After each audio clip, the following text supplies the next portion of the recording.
태양계의 끝은 과연 어디일까요? 아마도 많은 분들이 한 번쯤 이런 궁금증을 가져보셨을 겁니다. 그러니까 우리가 살고 있는 이 태양계와 끝없이 펼쳐진 성간 공간 사이의 경계선은 도대체 어디를 지나고 있을까요? 그런 경계선은 대체 어떤 기준으로 정해지는 걸까요? 이쪽은 태양의 보호 아래에 있는 우리의 세계이고 저쪽은 낯설고 차가운 미지의 세계입니다. 그렇다면 우리는 그 경계를 어떻게 구분해야 할까요? 혹시 그런 경계 자체가 실은 존재하지 않고 우리 머릿속에서 만들어낸 상상의 선에 불과한 건 아닐까요? 여러분 안녕하세요. 그런데 놀랍게도 그 경계는 실제로 존재한다고 합니다. 게다가 그것은 단순한 경계가 아니라 장벽이라고 불린다고 하네요. 더 나아가 단순한 장벽이 아니라 불의 장벽이라고까지 합니다. 그 온도는 태양 표면보다도 무려 10배나 뜨겁다고 하네요. 그런데도 보이저 1호와 2호는 이 뜨거운 장벽을 뚫고 나아갔습니다. 믿기지 않으시죠? 지금 바로 채널 구독하시고 함께 그 비밀을 파헤쳐 봅시다. 자, 그럼 지금부터 시작하겠습니다.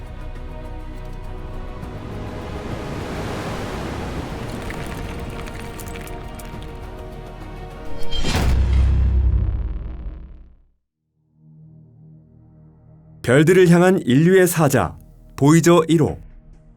불의 장벽이라는 이 놀라운 현상을 처음으로 관측한 건 다름 아닌 우주 탐사선 보이저 1호였습니다. 이 탐사선은 인류 역사상 처음으로 태양계를 벗어난 인공물체가 되었는데요. 보이저 1호가 발사된 것은 지금으로부터 거슬러 올라간 1977년이었습니다. 컴퓨터가 아직 펀치카드로 작동하고 지금은 냉전 시대의 유물로 여겨지는 거대한 타이탄 3형 로켓이 정기적으로 발사대에 오르던 시절의 이야기죠. 애초에 이 미션의 주된 목표는 목성과 토성을 탐사하는 것이었습니다. 하지만 이 우주선의 설계와 궤도는 처음부터 그것을 뛰어넘는 임무를 염두에 두고 있었죠. 다시 말해 태양계를 벗어나 별들 사이의 공간을 비행하는 것까지 상정되어 있었던 것이에요. 보이저 1호에 지구 밖 문명에 전할 메시지를 담은 골든 디스크가 실린 것도 결코 우연이 아닙니다. 이 디스크는 이 탐사선이 심우주에서 인류의 첫 목소리가 될 것이라는 상징적인 의미를 지니고 있었어요. 디스크 안에는 지구의 소리와 음악, 이미지, 그리고 우주 어딘가에서 지구를 어떻게 찾을 수 있는지를 알려주는 지도까지 담겨 있었죠. 이제 남은 건 수백 년 또는 수천 년 뒤 언젠가 심우주의 고블린이 이 디스크를 발견하고 거기에 표시된 좌표로 찾아와서 허버트 조지 웰스 스타일의 침략 전쟁만은 벌이지 않기를 바랄 뿐이죠. 보이저 1호는 원자력 전지 속 플루토늄의 붕괴열을 에너지로 삼고 지구에서 20시간 이상 걸려 전송되는 명령을 받아가며 지금까지도 거의 반세기 동안 우주를 날고 있습니다. 그리고 2012년 이 탐사선은 태양계의 경계에 대한 우리의 기존 이미지를 완전히 뒤집는 발견을 해냈습니다. 보이저의 계측 장비는 갑작스러운 온도 상승을 포착했죠. 센서에 표시된 온도는 무려 5만 도까지 올라갔습니다. 이는 태양의 표면, 즉 광구보다도 10배에 가까운 온도입니다. 그동안 차가운 진공이 지배할 거라 생각되었던 태양계의 끝자락에서 탐사선은 불타오르는 장벽과 마주한 것입니다.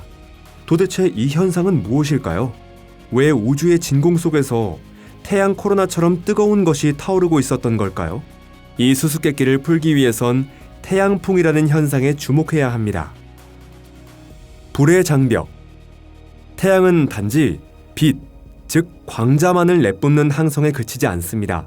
태양은 전자와 양성자, 이온 같은 전기를 띤 입자들을 끊임없이 외부로 뿜어내고 있습니다. 이 입자들의 흐름을 우리는 태양풍이라고 부르는데요. 태양풍은 시속 80만 킬로미터라는 어마어마한 속도로 사방으로 퍼져나가며 태양 주위에 태양권이라는 거대한 거품을 만들어냅니다. 마치 물살 위에 떠있는 비눗방울을 떠올려보세요. 하지만 이 거품은 비누로 된 것이 아니라 자기장과 입자로 이루어져 있습니다. 그리고 그 거품 바깥을 흐르고 있는 물은 매우 희박한 별들 사이의 물질이죠. 태양에서 멀어질수록 먼저 태양풍이 급격히 감속하는 구간인 종단 충격이 나타납니다. 이는 비행기 기수 앞에서 공기가 압축되어 충격파가 생기는 현상과 비슷한데요. 이 종단 충격에서 입자들이 압축되고 매우 높은 온도로 가열됩니다. 그 바깥에는 태양풍의 세력이 더 이상 우세하지 못하게 하는 경계, 즉 헬리오포즈가 위치합니다. 보이저 1호가 감지한 불의 장벽은 이 경계 영역들에서 일어나는 이러한 동력학과 관련된 신호였습니다. 보이저 1호는 바로 그 현상을 감지해낸 것입니다. 그런데 의문이 생기죠. 그렇게 뜨거웠다면 왜 탐사선은 타버리지 않았을까요? 사실 우주 공간에서 말하는 고온이란 우리가 느끼는 뜨거움과는 전혀 다릅니다. 그것은 입자들이 얼마나 빠르게 움직이는지를 뜻할 뿐이며 실제로는 그 입자 자체가 거의 존재하지 않습니다. 비유하자면 뜨거운 물 한 방울이 아주 살짝 튄 것과 비슷하다고 볼 수 있어요. 물론 약간의 느낌은 있을 수 있지만 결코 데이거나 삶아질 일은 없습니다. 객관적으로 보더라도 태양 표면인 광구의 5500도라는 온도조차도 밀도가 높은 고체가 아니라 희박한 플라즈마의 온도일 뿐입니다. 자기장의 수수께끼. 하지만 불의 장벽 이야기는 전체 이야기의 일부분에 지나지 않습니다. 보이저 1호가 그 장벽을 돌파했을 때 측정 장비는 더 예상 밖의 현상을 감지했어요. 과학자들은 그 순간을 오래도록 기다려왔습니다. 드디어 태양권을 벗어나는 순간이 온 것입니다. 그러니 이제부터는 자기장에 큰 변화를 보일 것으로 기대되었습니다. 태양의 자기장이 사라지고 그 자리를 은하계의 자기장이 대신하게 될 것이니까요. 모든 것이 이론적으로 완벽하게 들어맞는 듯 했습니다. 그래서 당연히 그렇게 될 거라고 생각했지만 그렇지 않았습니다. 헬리오포즈 바깥의 자기장은 안쪽과 거의 달라지지 않았던 겁니다. 마치 보이저가 태양의 영향을 완전히 벗어나지 못하고 더 거대한 무언가의 내부를 계속 날아가고 있는 듯한 느낌이었죠. 처음엔 이건 그저 우연일 뿐이며 특정한 지역에서만 나타나는 이상현상이라 생각됐습니다. 그런데 그로부터 6년 뒤 보이저 2호가 역시 헬리오포즈를 통과했을 때였습니다. 보이저 1호와는 전혀 다른 훨씬 더 남쪽의 경로를 따라가고 있었죠. 그런데도 보이저 2호 역시 똑같은 결과를 보여주었습니다. 두 대의 탐사선이 서로 다른 경로를 통해 지나갔지만 완전히 동일한 결과가 나온 것입니다. 자기장은 아주 질서정연하게 정렬되어 있었고 거의 완벽하게 일치해 있었던 것이죠. 이 사실은 태양의 영향이 정확히 어디까지 미치고 어디서부터가 진정한 은하 공간인지를 향한 기존의 인식에 큰 의문을 던지게 만들었습니다. 혹시 우리가 생각했던 것보다 은하계의 자기장이 훨씬 더 조직적으로 구성되어 있는 걸까요? 아니면 태양권 자체의 구조가 단순한 우주의 거품 이상으로 훨씬 복잡한 것은 아닐까요? 이 모든 결과는 실제로 탐사선이 직접 측정한 자료들입니다. 추측이 아닙니다. 컴퓨터 시뮬레이션도 아니죠. 거의 50년 전에 발사된 탐사선이 수백억 킬로미터 떨어진 심우주에서 보내온 생생한 실측 데이터입니다. 그렇게 해서 태양계의 끝자락에서 진정한 과학의 혁명이 시작된 것입니다. 이 발견은 분명한 전환점이 되었습니다. 태양계의 경계란 명확한 선이 아니라 우리의 세계와 성간 공간이라는 두 세계가 격렬하고 복잡하게 상호작용하는 살아있는 영역이라는 사실이 드러난 것이에요. 우리 우주의 방패. 그런데 애초에 왜 이 모든 것이 그렇게까지 중요한 걸까요? 그 이유는 바로 태양권이 우리를 지켜주는 방패이기 때문입니다. 이 태양권은 금속조차 뚫고 지나가며 DNA까지 파괴할 수 있을 정도로 위험한 에너지를 지닌 은하계의 치명적인 광선들, 그 입자들로부터 지구, 그리고 지구 위의 모든 생명체를 보호하고 있는 것입니다. 가끔씩 태양계에는 마치 거대한 공룡 같은 입자들이 날아들기도 합니다.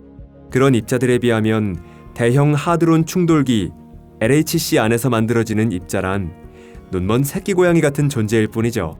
가속기 내부에서 양성자끼리 충돌할 때 도달하는 최대 에너지는 약 14테라 전자볼트로 이는 1.4 곱하기 10의 13승 전자볼트에 해당합니다.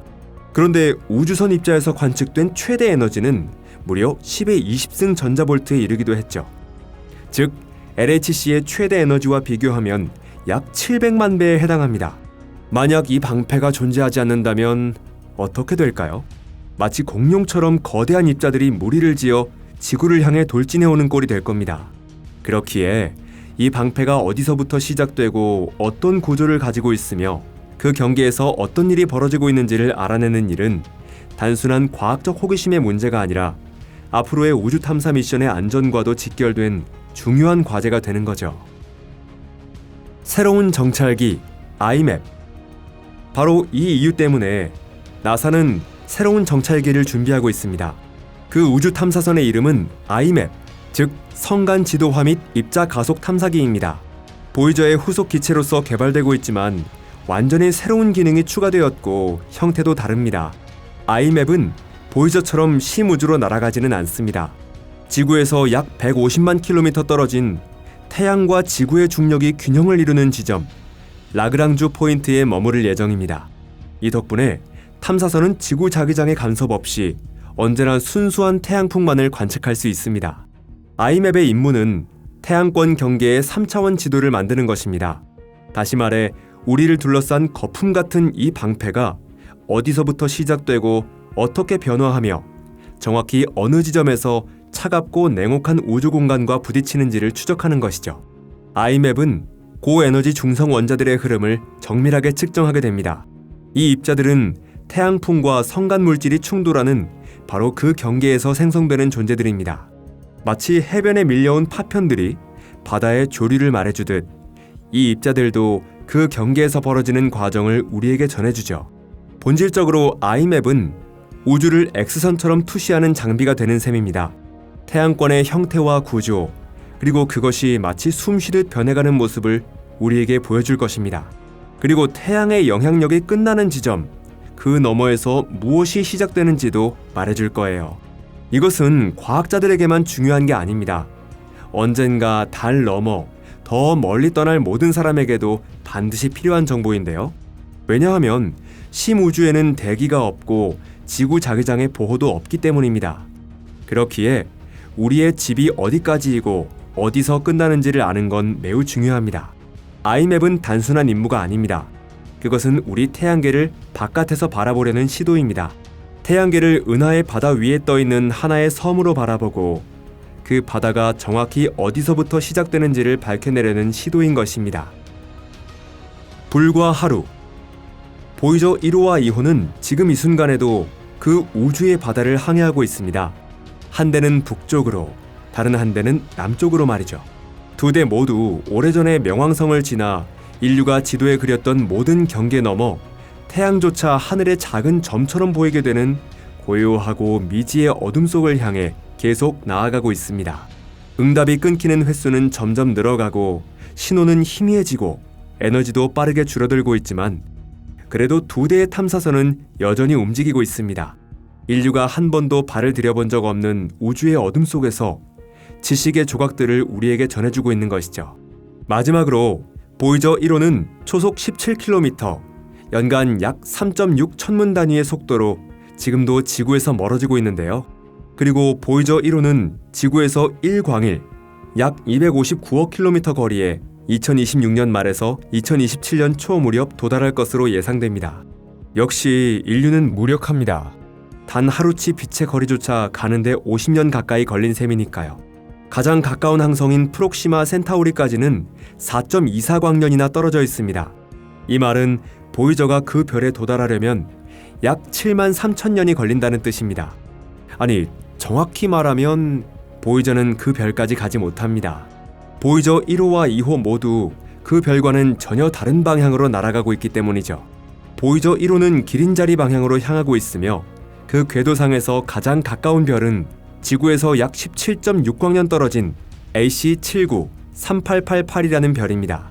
한편 보이저 2호는 망원경 자리 방향으로 비행 중이며 이쪽 경로에서 가장 가까운 별인 로스 248까지는 무려 10.3광년이나 떨어져 있습니다.